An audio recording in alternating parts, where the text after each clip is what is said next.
Bismillahirrahmanirrahim. Alhamdulillahirabbil alamin. Wassalatu wassalamu ala asyrafil anbiya'i wa sayyidil mursalin nabiyyina Muhammadin wa ala alihi wa sahbihi wa man tabi'ahum bi ihsanin ila yaumiddin.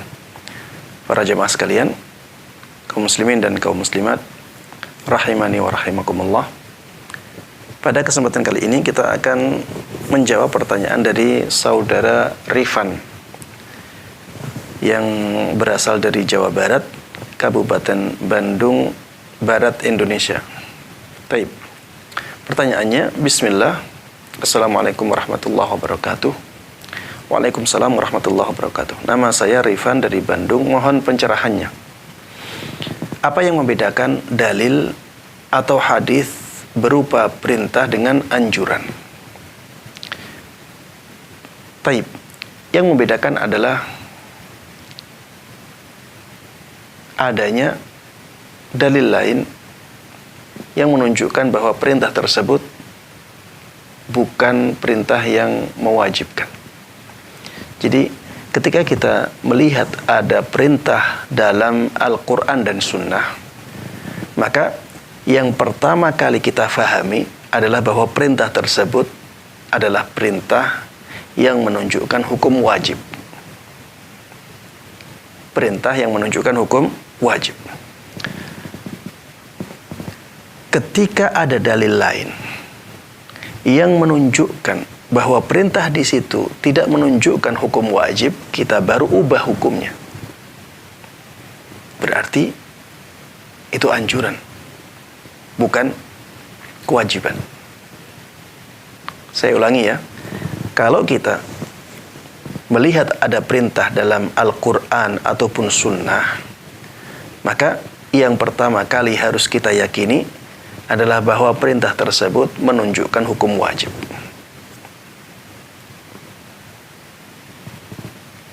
Karena ini yang dijelaskan oleh para ulama. Para ulama usul fikih mengatakan al-aslu fil amri yaqtadi al-wujub. Pada asalnya perintah itu menunjukkan hukum wajib. Yang dimaksud dengan perintah di sini adalah perintah dalam dalil syariat. Perintah yang ada dalam dalil syariat itu pada asalnya menunjukkan hukum wajib. Kapan dia menjadi anjuran? Ketika ada dalil yang menunjukkan bahwa perintah tersebut hanya anjuran saja. Di antara dalil yang menunjukkan bahwa perintah itu anjuran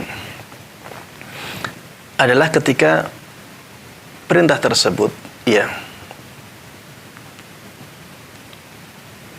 ditinggalkan oleh Rasulullah SAW dalam satu kesempatan. Seperti misalnya dicontohkan oleh sebagian ulama perintah untuk salat tahiyatul masjid.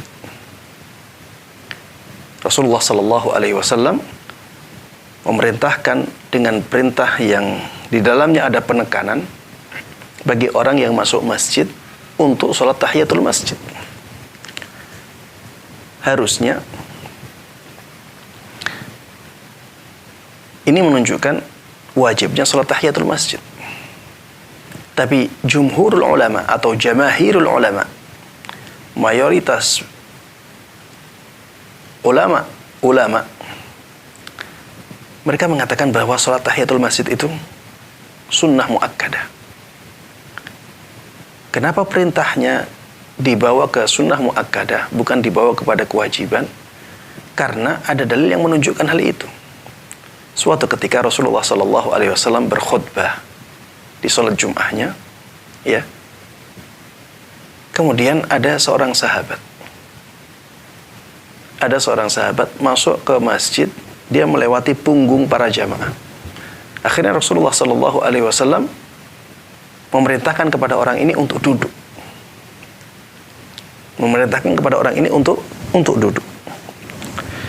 Dan Rasulullah SAW tidak memerintahkannya untuk salat. Padahal yang tampak orang ini baru masuk masjid. Dia dia telat masuk masjid.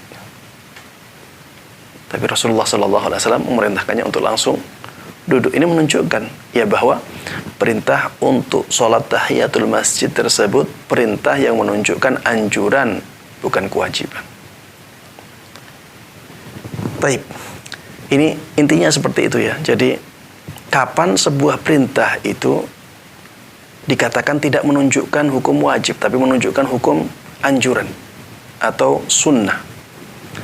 Jawabannya adalah ketika ada dalil yang menunjukkan bahwa perintah yang ada dalam hadis tersebut tidak menunjukkan hukum wajib. Baik. Bagaimana dalilnya? Dalilnya banyak, ya. Dalilnya banyak.